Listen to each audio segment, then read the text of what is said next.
That's the procession.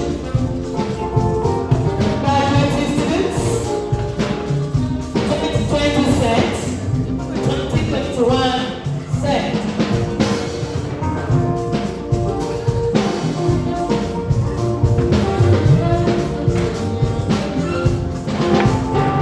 Led by the faculty administrator,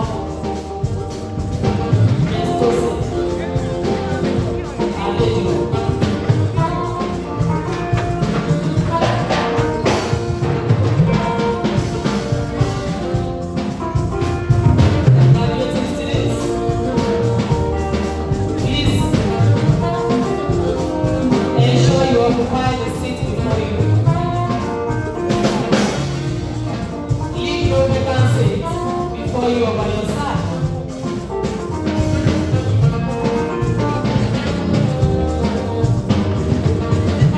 Incoming graduating students. Coming in.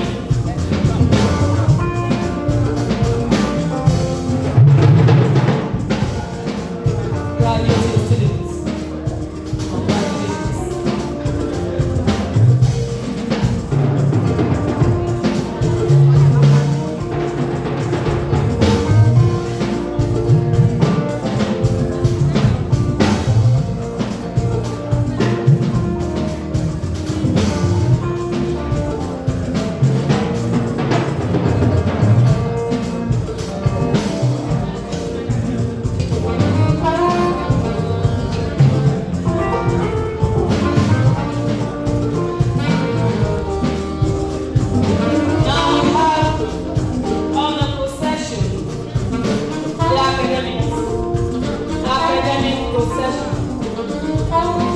Academic procession. Now,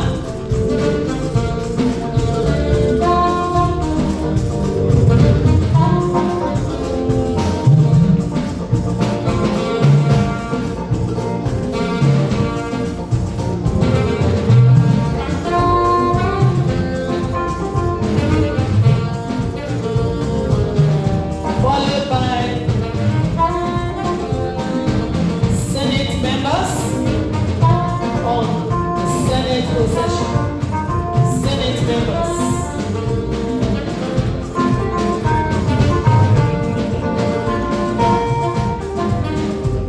Senate members.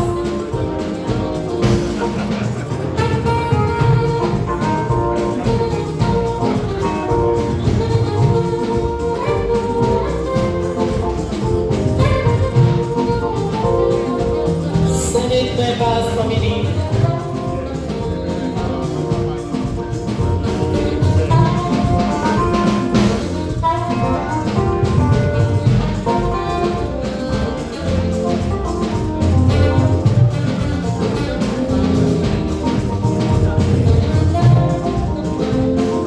Senate members, HOAs of department, deans of faculty,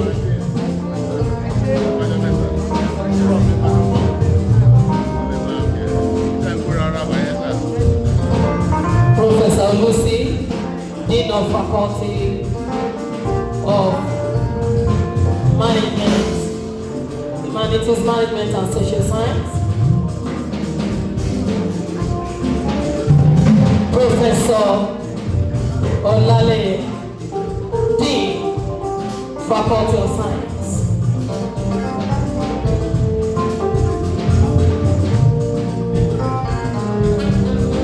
Next is the council procession. We're having the council procession next. Council procession.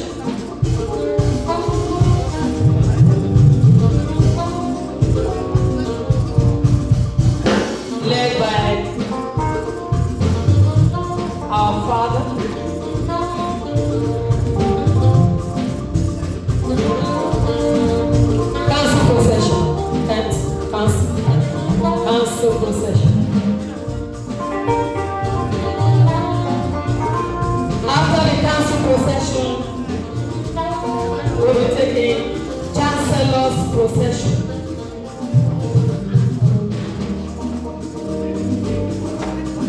I can see Vice Chancellors, registrars, principal officers who have come to grace this second and third convocation marching in now.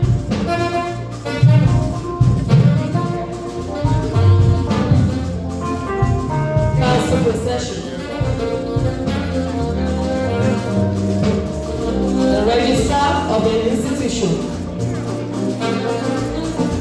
The secretary of the board of trustees. The pro-chancellor. The vice-chancellor. And our dear father, the chancellor, Pastor Matthew Ashimolo.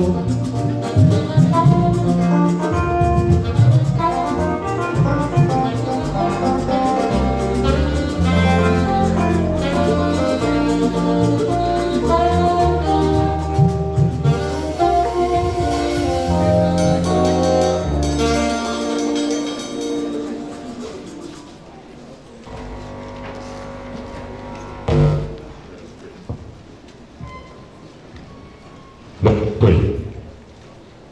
Heavenly Father, in your glory, we thank you for this beautiful day. We return all glory and adoration unto your holy name. Accept our thanks in Jesus' name. We ask, O Lord, that you take control of every program here today. Take perfect preeminence so that at the end of the day we shall be able to return all glory to you. In Jesus' mighty name we have prayed. You may please be seated. Apologies.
Chancellor, Pastor Matthew Ashimolo, the Chairman Board of Trustees, Professor G.O. Eshoemimo, the Pro-Chancellor and Chairman of the Governing Council of the University, Dr. Deepa Oliomi, the Vice Chancellor, Professor Adenike Kuko, members of the Board of Trustees, members of the University Governing Council, principal officers and management of King's University, Vice Chancellors, registrars and other universities present and represented, Royal Fathers, Christian spiritual leaders, distinguished parents and guests, the eminent class of 2020, the Regice class of 2021, officers and men of the armed forces, gentlemen of the press,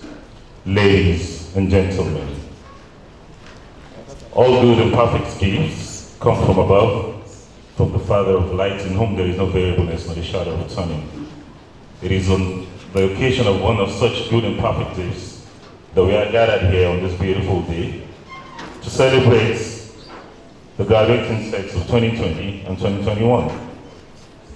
Indeed, God has been merciful and good and gracious to us. His face is shone upon us. He has lifted his countenance of peace unto us. Remember this time last year where we were, and we're grateful to where we are now.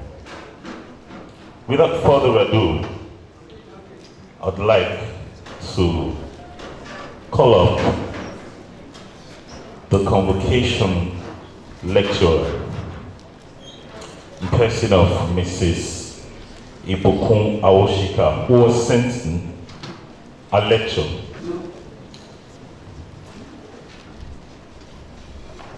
I propose to listen attentively. Thank you.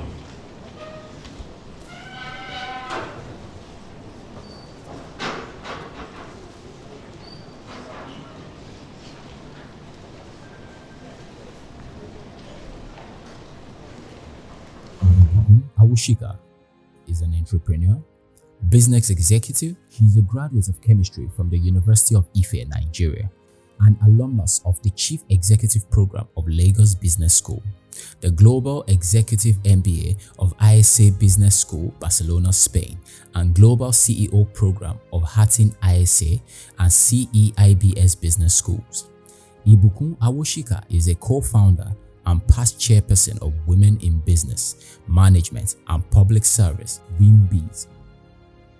She is the founder of the Christian Missionary Fund, a faith-based organization that works with hundreds of missionaries across Nigeria to change lives through provision of medical, educational, and other supplies. A multiple award-winning entrepreneur and the first Nigerian recipient of the prestigious International Women Entrepreneurial Challenge Award, IWEC, as a nominee of the U.S. Department of State in 2008.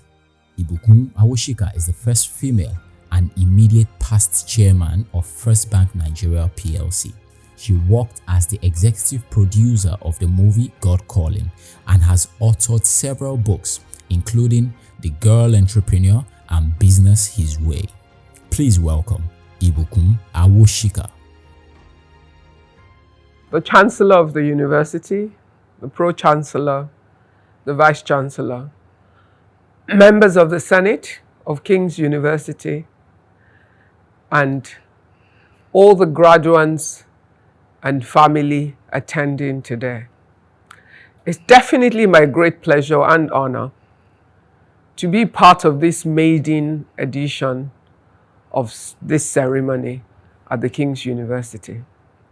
I want to thank you very much for the honor bestowed on me by inviting me to be here today to share a few of my thoughts on what it's like going from this stage of life to the next stage. But before I start, I will share a few thoughts on a key issue that affects the university system and the sustainable way that we can fund university education creating a collaboration between the private sector and academia. Without a doubt, there are many roles that a university can play in the development of the economy of a nation. And the primary role starts from the development of the human capital. So all of you who are graduating today are part of the human capital creation for the country. Because the knowledge that has been imparted on you, it is expected that you will apply that knowledge in order to create productive value for the nation. However, when you look at the whole structure of running a university, it will become really expensive to have to charge in a commensurate manner for the education that is delivered. So one of the ways the private sector and universities or educational institutions can collaborate is in research, because industry requires continuous innovation and research into products that are viable, that solve problems that are emerging in the environment at different times, which can then be translated into economic products. And the university already has a cluster of people whose work, whose thinking can create the solutions that industry requires.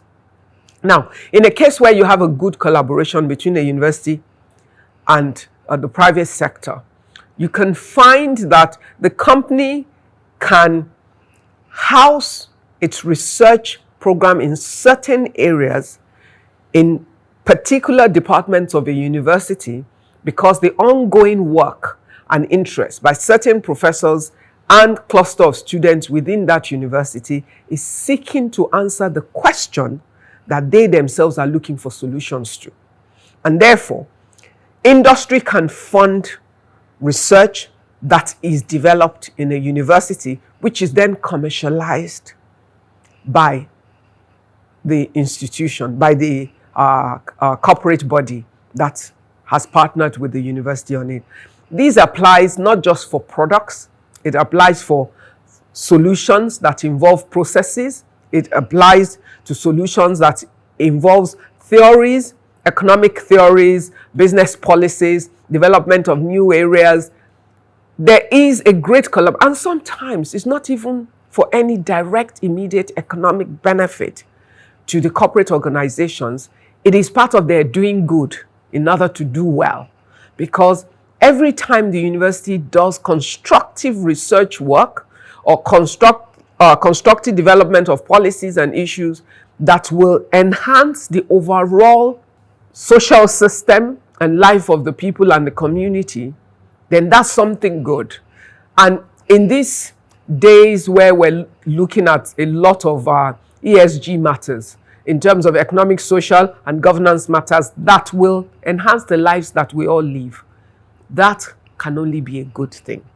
So what I would encourage the university to do, which most Nigerian universities don't do well, is from the onset to seek that collaboration with universities, to have an understanding of where the market is right now, what are the problems the corporate organizations are trying to solve, to focus their research in some ways to solve some of those problems, and then seek partnerships between the two institutions in order that we can find a sustainable way to drive the solutions. And there can be economic benefits, sharing of economic benefits that result from the activities in different ways. Anyway, that's just one of my thoughts. There are multiple other ways that universities run sustainably, from endowments by corporate organizations to endowments by alumni members of the university, and many other things that will continue to be. But as long as an institution is creating real economic value for society, I am certain that there is a way that they can work together to make things work better. Now, to face my real business of the day, which is to the graduates. Congratulations to all of you. You obviously have worked hard and you've had to focus on certain things in order for you to be part of those graduating today. But the challenge is, whilst you're ending one process, which is an academic process, in reality, if you're going into the market, you are starting another process. And in very challenging times too. I'm sure some of you have had to complete your degree in the last short while, virtually or otherwise, in very unprecedented times. We've had to be creative in finding solutions to problems we'd never encountered before, which all organizations, including academic institutions and students alike, have had to find the most effective way to weather the new terrain that we're in. Well, welcome to the real world. That's really what the real world presents you. It presents you an opportunity to do things differently. It presents you an opportunity to produce real solutions for real problems. Some you've encountered before, some you might never have encountered before. And that's what innovation and creativity is all about. It challenges all the talent and the skills that you have so that you're able to go deeper within yourself to find solutions to the problems that you will encounter. And one of your first real problems will be getting a job in a market that is saturated with graduates who are trying to find a job. So what does that tell you? Don't be satisfied for just the conventional. You have to think outside of the box in terms of how are you going to move forward. You're going to apply your knowledge and seek for the best opportunities that are available to you in terms of jobs, but where you cannot find, don't sit idle. Think of what can I do with myself, with my talent, with my skills in the meantime, even if my ultimate goal is not to be an entrepreneur. Every human being can either be an entrepreneur building on their own or an entrepreneur building within an organization or institution where they work. Now, whichever one you choose to be, if you have a chance to express yourself before you find the organization where you can be an entrepreneur, there are skills and talents that you will gain from that would support your ability to be exceptional when you get into a particular company. But the way to start first is to understand that your degree only facilitates a mindset. It facilitates a way to think. It facilitates an approach to life. It facilitates a thought process to consider matters. It is not an end in itself, especially in an environment where many of you probably went to university to study the degrees you were offered, as opposed to the degrees that you actually wanted to study. Now, the question for you is, the degree is irrelevant, to be honest. For me, the most important thing is, who do you sense that you are? What do you think you have been called to? What are the gifts and the talents that you believe that you have? What is that thing, or how do you think you'd like to spend your life till the end of your days? What is it that would excite you if you have to do it every day and you'll never get tired of doing? Sometimes you will know, sometimes you won't. But whatever your hand finds to do, do it well. Which means that whatever it is that you're able to start with that, but apply yourself with a sense of excellence. You know, I know that King's is a Christian university, and I would like you to consider the scripture. I think it's Isaiah 11, verse 2. I can't remember the exact verse now. That talks about, the spirit of the fear of God being upon you, and the spirit of excellence, the spirit of wisdom, the spirit of right counsel, the spirit of understanding. Part of what makes you exceptional in life is that when you walk with a sense of understanding, no matter where you find yourself or what season you're in, you're able to apply yourself in the best way that is possible within that season. Which means you might not be where you want to go now. You might not find your perfect job first. You might not be able to build the kind of company you would like to build, but you might have a starting point. Now, the question is, what will you do with that starting point? Will you be waiting for your big break before you apply yourself excellently? Or will you test out those gifts of God in you even in your small beginnings? Will you show the world the strength of your character, of your discipline, of your dedication, of your focus, your ability to be trusted with something that you will handle and deliver on? Will you show the world that even in whatever opportunity you get to start? Why is that really important? At every point that you will find yourself, you will have an audience that you have not appointed. But there will be people observing your ways, your actions, and your character. There will be people observing how you do things, what you say, if you keep your word. There will be people observing if you can be trusted, if you are reliable. And any of those people, you do not know where you will meet them again. Sometimes your small opportunity or your small beginning is actually the biggest key to your biggest door.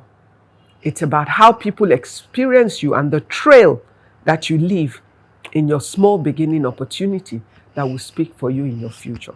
So I'm saying to you that as you leave and you start, you might not start in your perfect place. You might not have your perfect opportunity, but you might have a place of expression to start out. Make the most of it. Do the best with it. Show the best of yourself. Commit to excellence. Show that you're a focused person. Show that you're a diligent person. Show that you can be trusted. Do the best you can with whatever you are given. And let that speak about who you are. Because when people know that you can be trusted with a little, they will try you with something bigger and bigger and better. And that's really how you build your trail onto greatness. I want you to know that your parents and everybody else has an idea of who you should be. And they have probably expressed it. And part of what they've expressed has probably gotten you to where you are now. But what will give you satisfaction and peace of mind as you go into the future of your life is what you really want to do with your life. Finding the courage to walk the journey of your life with respect and honor for all the authorities in your life, but having the audacity to respectfully fight for who you are and for where you want to go to, and to manage all that you're given to support the vision of what you want to do. I want to speak to the girls as well. Everything I've said is for both male and female. Don't ever think certain things, level of ambition, drive, and vision is for one gender and not for another. In a country of 50% male and female, we need every human being, male and female, fully deployed to create value and add value to the country for us to ever have the chance to fully manifest as the great country that we all hope that we can be. I want you to know that the world right now is very dynamic. It's ever changing. There is new knowledge emerging every day. So whatever you have learned in university is only a portion of the knowledge that is available in the world. So your certificate does not qualify you to become arrogant about knowledge. It just says that you have sat under a structured format to listen to courses in a certain area for a certain period of time. It does not say that you are fully educated and that you have all knowledge. So be careful that you have the arrogance of knowledge. You must always remain teachable, because life will teach you many lessons. And many people along the path of your journey will have something to teach you, something to add to you, some value with which they can enhance you and your journey. But you are likely to only learn and receive it if you're open. If your mind is closed and you're full of what you think you know, because maybe you got a degree, even if you got a first class, it just means you know something about a particular thing. If you look around you, all of you have studied different courses. I'm certain that one person from pharmacy cannot necessarily pass a course in engineering. She might be able to pass in some areas, but but can she necessarily do well in theater arts or in literature or in geography? There's so much knowledge available in the world. There's so little that we know. There's so much more that we can know that broadens our view and enhances who we are and makes us better people and makes us more appreciative of other people. Because when we understand that what we know is limited to certain things and what other people know is valuable to us and to them, then we will have mutual respect for one another.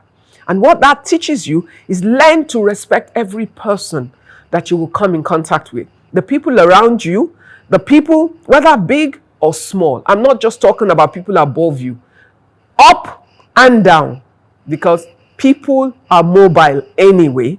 People change status every season. People you met down today, a few seasons down the line, you might meet them right at the top above you, even though you thought you were above them. Life is full of surprises. So develop the habit of treating every person like they're important.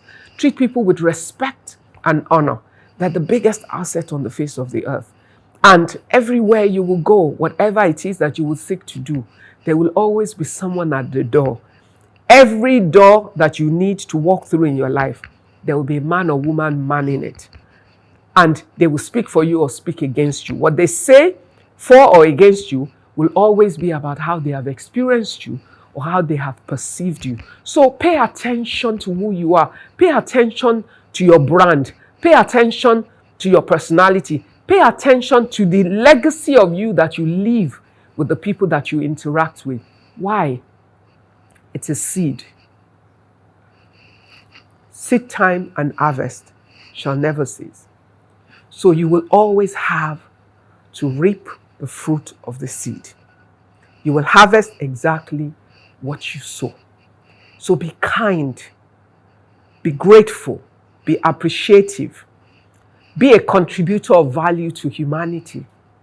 Leave a trail of goodness in your journey.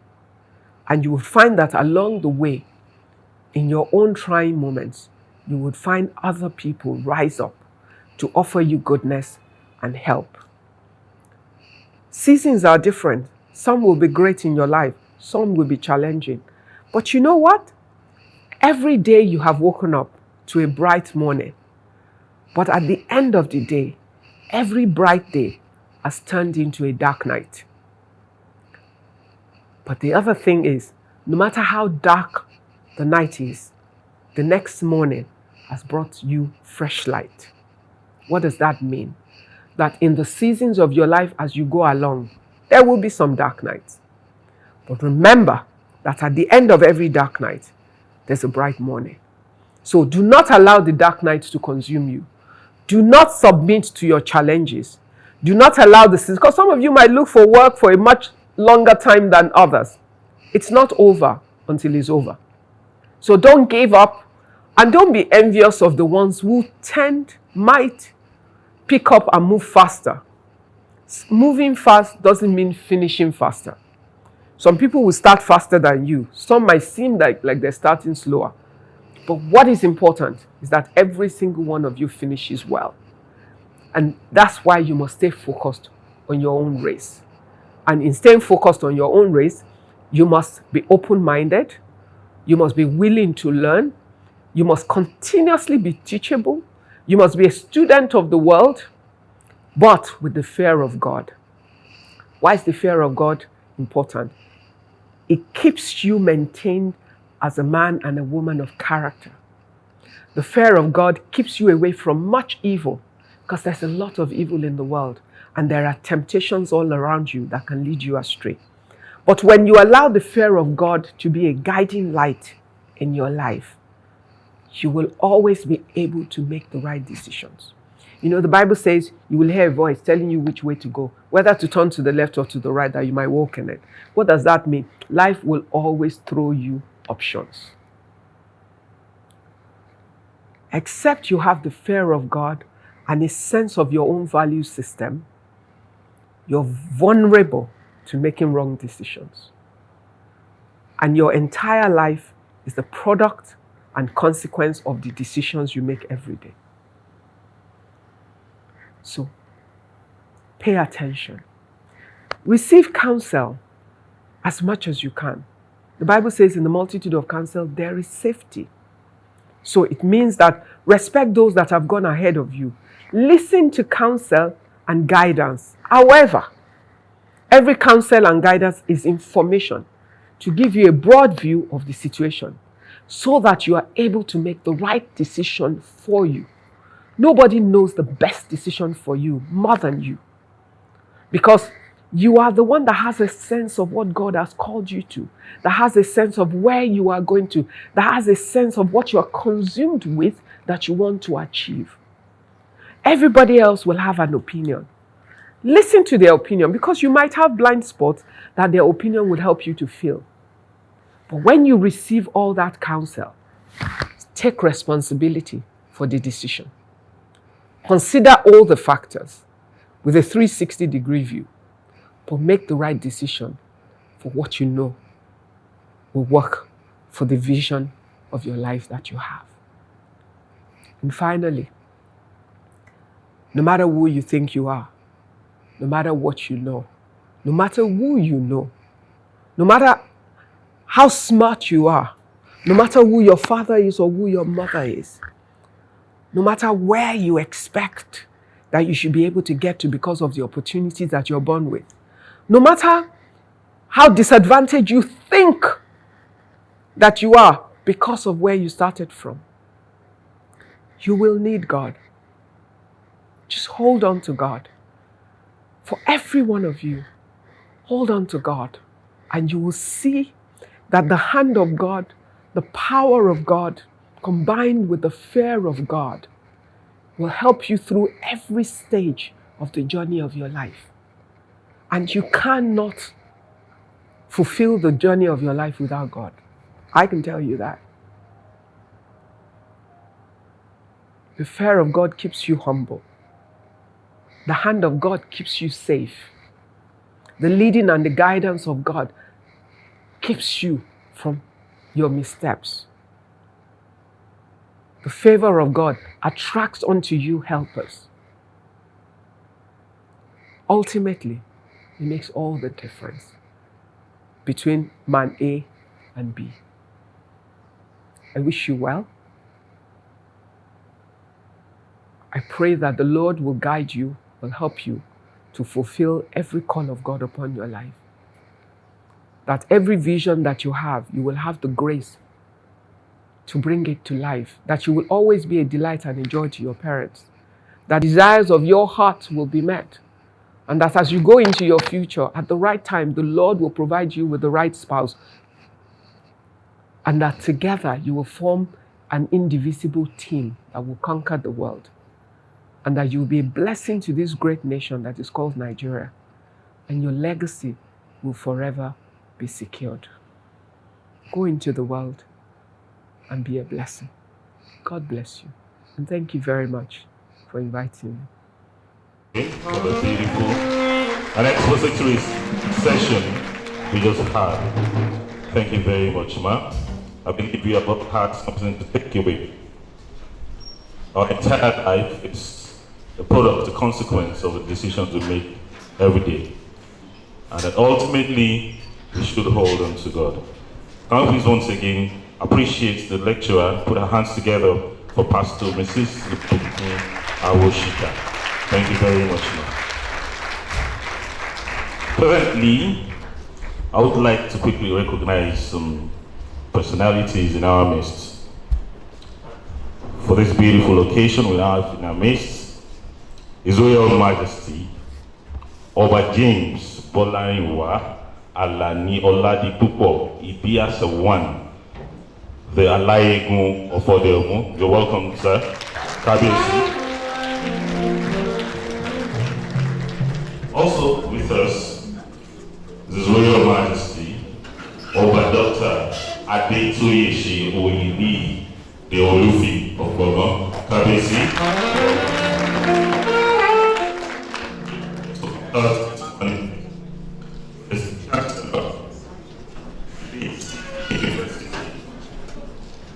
No other but Professor Jide Owoye. Thank you very much, sir. Chancellor of the City University. University. In our midst this morning also is Professor Benjamin Aribisala, the Vice Chancellor, Oduduwa University, Ipetumodo. Here representing the Vice Chancellor of Federal University of Technology, Akure, is Professor J.A.V. Olumurewa. Thank you very much, sir. Also in our midst is Dr. Adegbite Tobalashe, representing the Vice Chancellor Adeleke University. Thank you very much for coming. Professor Goke Lalude is representing the Vice Chancellor, Fountain University, Oshobo. Thank you very much, sir. Representing the Vice Chancellor, Elizabeth University, Lara Moki, is Dr. Wole Adamolekun. Thank you very much, sir. Dr. Augustine Omoike is the Dean, College of Natural and Applied Sciences, representing the Vice Chancellor, Bells University of Technology, Ota. Thank you very much, sir. Representing the Registrar, Osun State University, is Mr. Adewale Adeosun. Thank you very much, sir. Professor Bami Kole Ogunleye is representing Professor Olukfe as the Vice Chancellor, National Open University, Abuja. Thank you very much for coming, sir. Professor M.O. Babalola is the Deputy Vice Chancellor Academics, representing the Obafemi Awolowo University Vice Chancellor Ile-Ife. Thank you very, very much, man. Professor Remi Adeyemo is the Vice Chancellor, Lead City University, Ibadan. Thank you very much for coming, sir. Also in our midst today is Professor Titi Kuku. He's a professor from Obafemi Awolowo University, also the better half of our Vice Chancellor. Thank you very much, sir, for coming.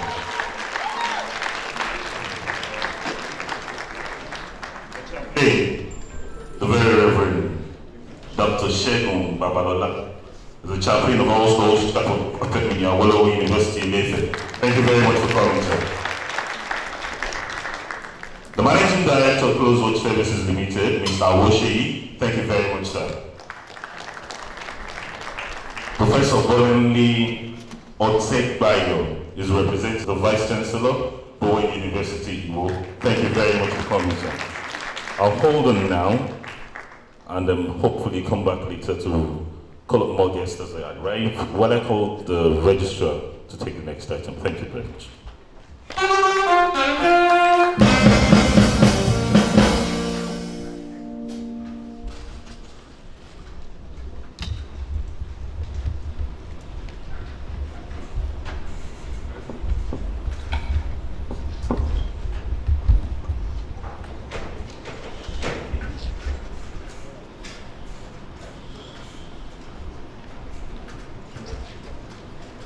Your Royal Highnesses,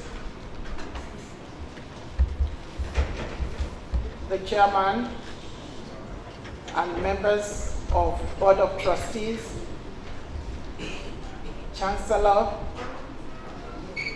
Chairman and members of the Governing Council of King's University,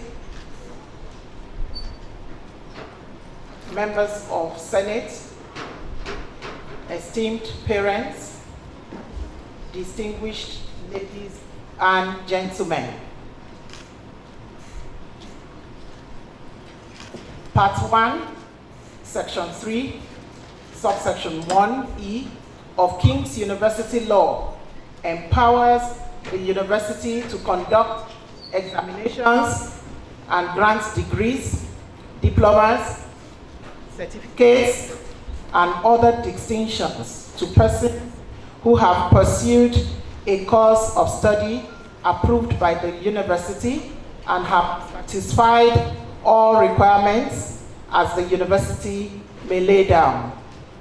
The first schedule, Section 6, Subsection 3 and 4 of the said law also provides that the Chancellor, when present, shall be the chairman at all meetings of Convocation.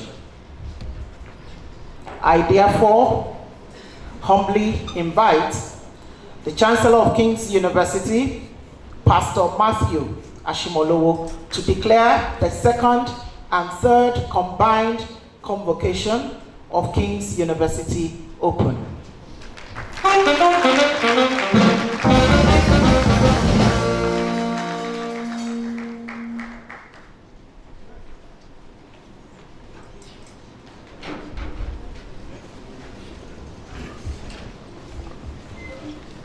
Good morning, everyone. With all the protocols previously observed,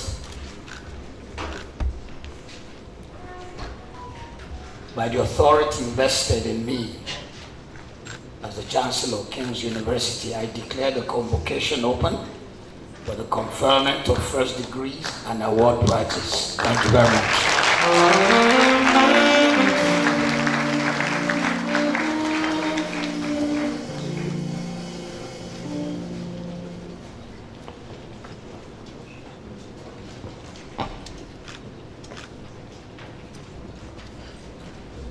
It is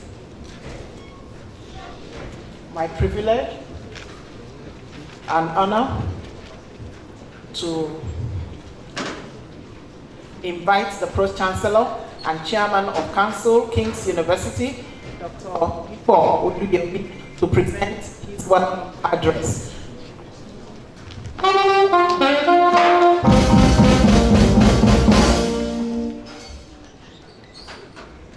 All previous protocols observed,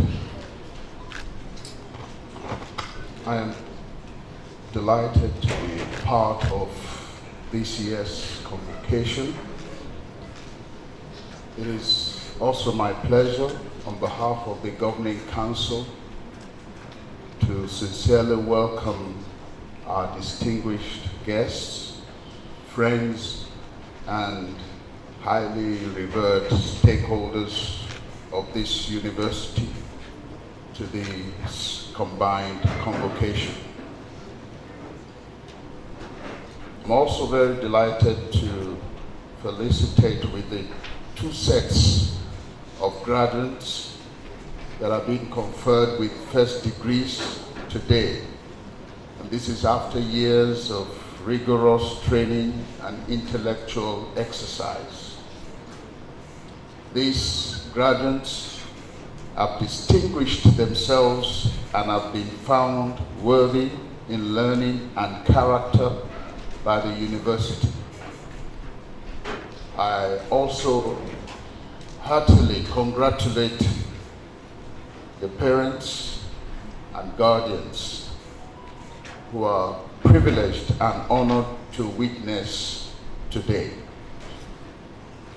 Distinguished ladies and gentlemen, I express my deep appreciation to you all for honoring us with your presence. We as a university are grateful to God Almighty for making today a reality. We are gathered here today to celebrate 2 sets of graduates, and this is as an aftermath of the restrictions occasioned by last year's, 2019 through last year's COVID-19 pandemic. However, it is important to state that the academic calendar of the university was not in any way disrupted because of the visionary actions of the Chancellor through his massive investment in robust ICT architecture and e-learning facilities. We appreciate the Chancellor, Pastor Matthew Ashimolowo, for his continued support and financial commitment to the university.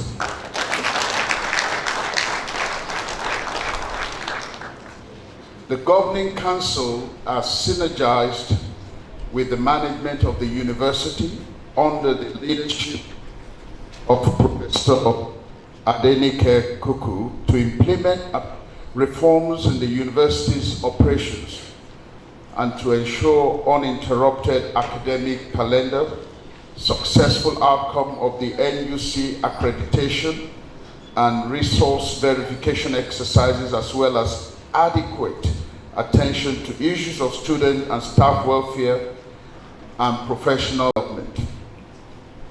We look forward to more positive engagements and collaborations with the university management to achieve the lofty goals and visions of the university. To the graduates of today, I have this charge for you as you receive your degrees. As some of you would have rightly noted since you left the four walls of the university, the outside world is remarkably different. But we are confident that the well-structured programs of the university have exceptionally and adequately prepared you to excel, be dynamic, and be independent in life. You will encounter various challenges that will test you, but it will make you stronger. In all, you must continue to distinguish yourselves as worthy ambassadors of King's University. There is an alumni platform set up to support your growth. The university remains committed to your success. So feel free to reach out to the university for support as you journey ahead in life. Once again, congratulate and rejoice with the proud parents and guardians of the two graduating students of the university for their award of degrees for today. I particularly thank you parents and guardians for supporting them spiritually, psychologically, and financially through the years. I pray that your joy on this occasion and expectations from your children will not be cut off or cut short. Finally, I welcome and thank everyone here present for setting aside all other commitments to be here today to celebrate with us. And as you embark on your journey back to your various destinations, I wish you God's protection. Thank you, and God bless you.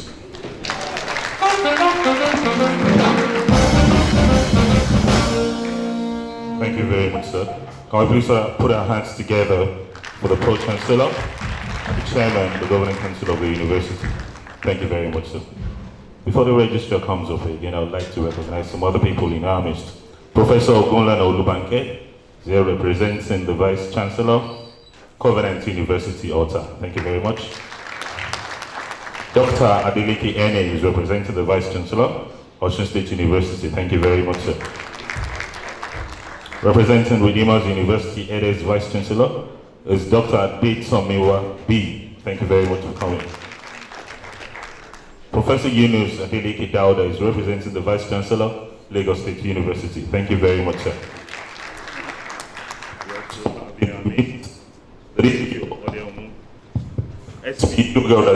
Thank you very much, sir.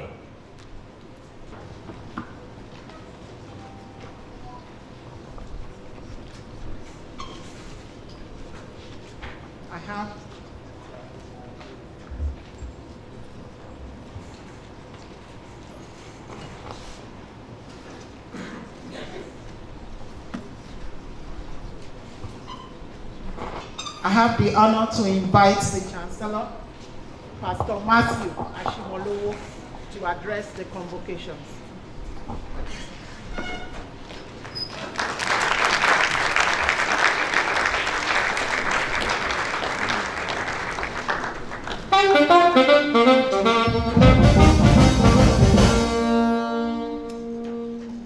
Once more, while observing all protocol, it's a great privilege to be able to address this audience, and particularly our graduates who are leaving into the world today. Just before I read my address, I had asked the Vice Chancellor, how long am I supposed to speak? And the Vice Chancellor said, as long as you wish. And I said, that's very dangerous. Particularly for charismatic Pentecostal preachers. It reminds me of the man who went to a church and the preacher said he was going to speak on Bible characters, and he started from Adam. By the time he got to Moses, it was 1.5 hours. He announced, what place shall we give to Moses? And one man in front said, I give my place to Moses, I'm going home. So please do not go. I take my cue from our previous speaker. I observe that just like me, particularly for the sake of the professors who are here today, my speech is not going to be a peer-reviewed one. It's going to be just something from the heart. Because I know professors are always hearing and looking for quotes that show that the speech is peer-reviewed. I am a pastor.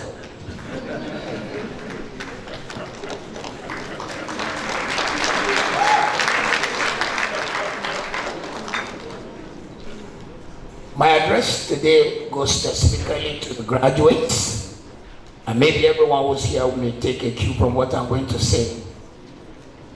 My address is going to just be based on a question, and the question is, do you have a why?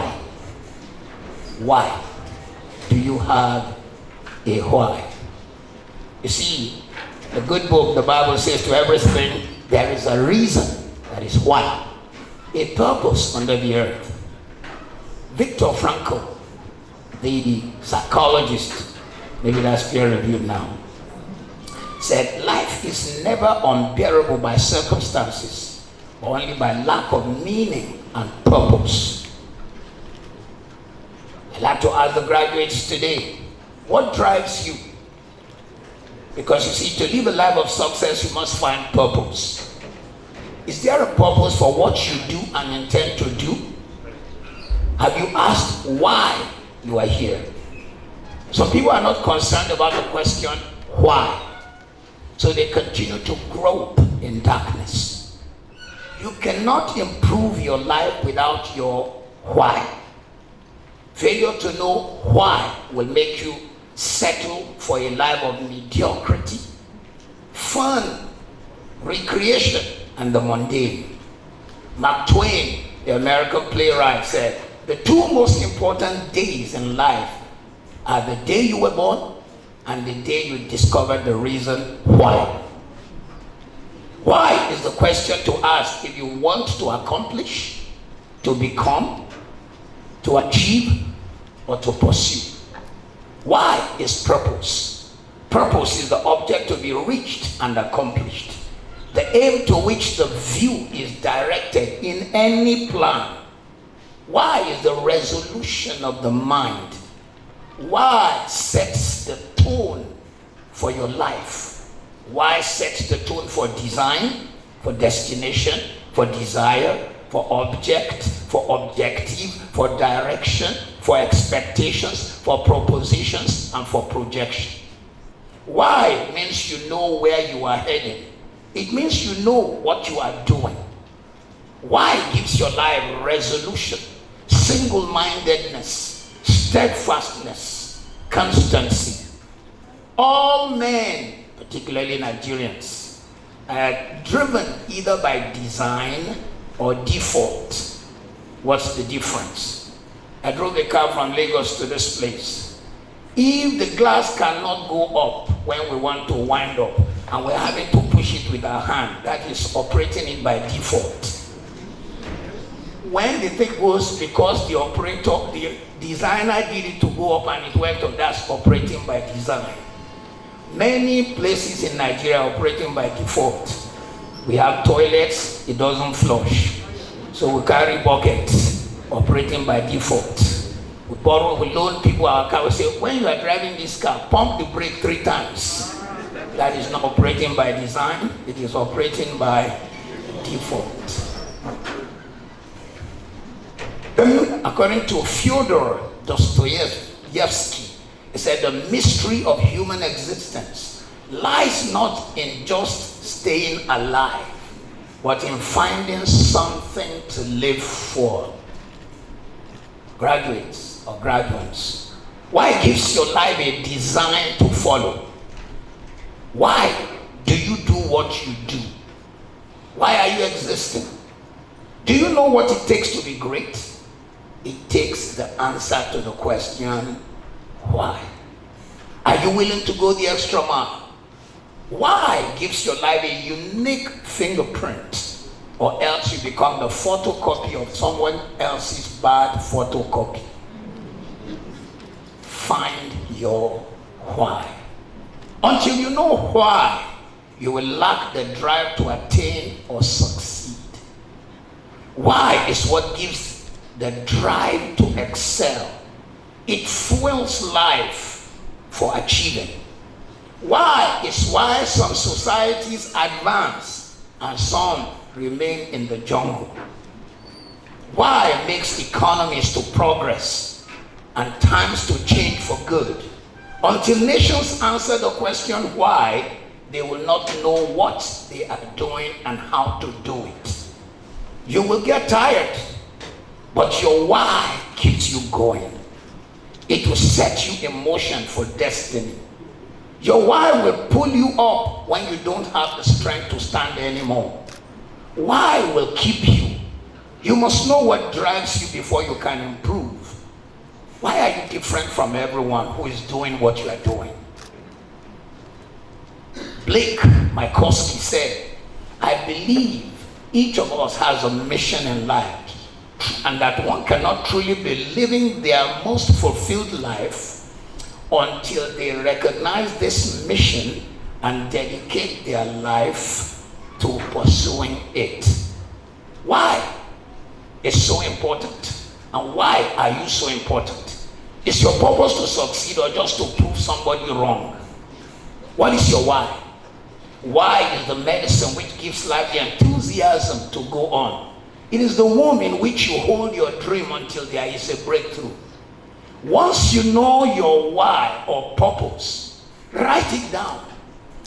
Because Friedrich Nietzsche, many of you will eventually meet him somewhere in literature, said to forget one's purpose is the commonest form of stupidity. Carry your dream around. Know your why. Remember where you came from. Ladies and gentlemen, young graduates of today, let your why drive you.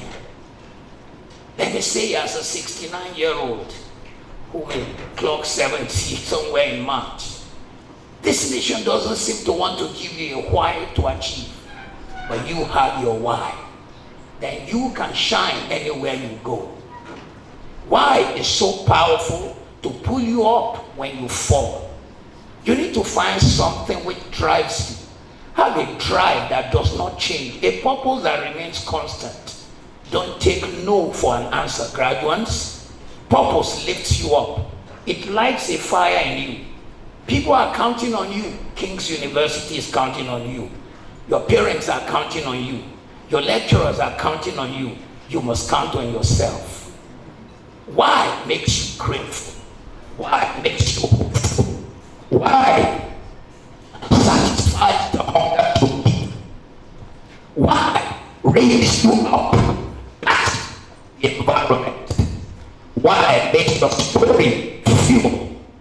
Why sacrifices old thinking for the new? Why lifts you above the battles of the mind? Why says you can when life says otherwise? Why says to go get it? Why makes you go through the process? Why says it is possible to have the dream? It says you are not dead. There is hope. Why makes you leave your fingerprint in time? It helps your choices and your decisions. Why makes you mission and dream oriented, not led by impulse? Why makes you see things that seem far? Why makes you live above opinions? Why is the currency to spend in the market of choices? Be you, graduates. Become you, graduates. Run your goal. Don't be held back. Don't give in. Don't give up. Have a will to be you. Jump in. Stop blaming the nation, your parent. Be the one who answers why. Start trying one more time. As you leave this place, there will be struggles. There will be challenges. There will be things you don't understand. But don't be negative. Don't be doubtful. You were built to last. Keep living and living strong. Because why will separate you from the general? Why will make you to go the extra mile? Your why may not be everyone's why. Why will help you to do more work, achieve more opportunities, and see more success.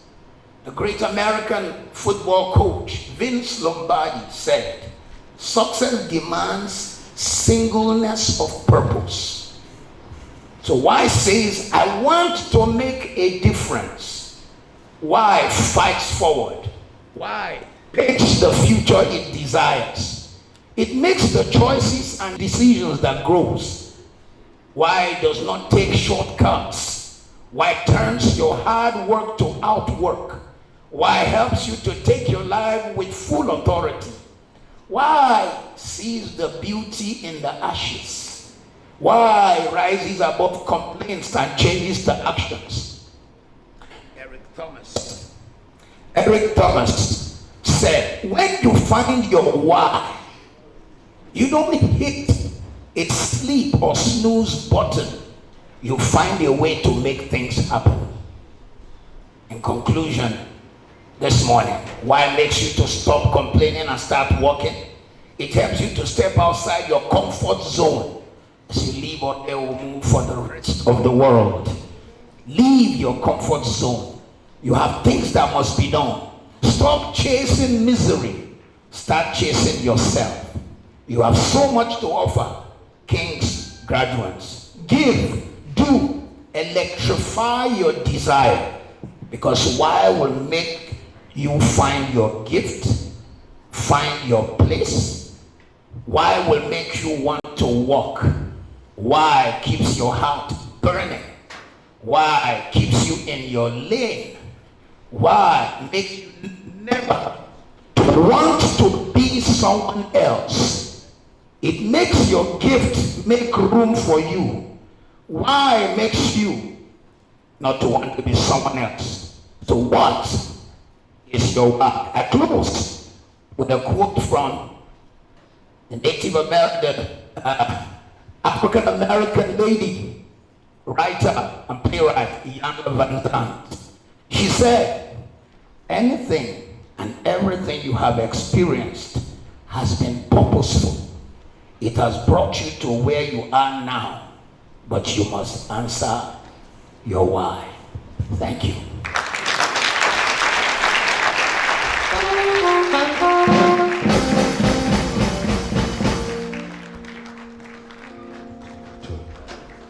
Another round of applause for our Chancellor.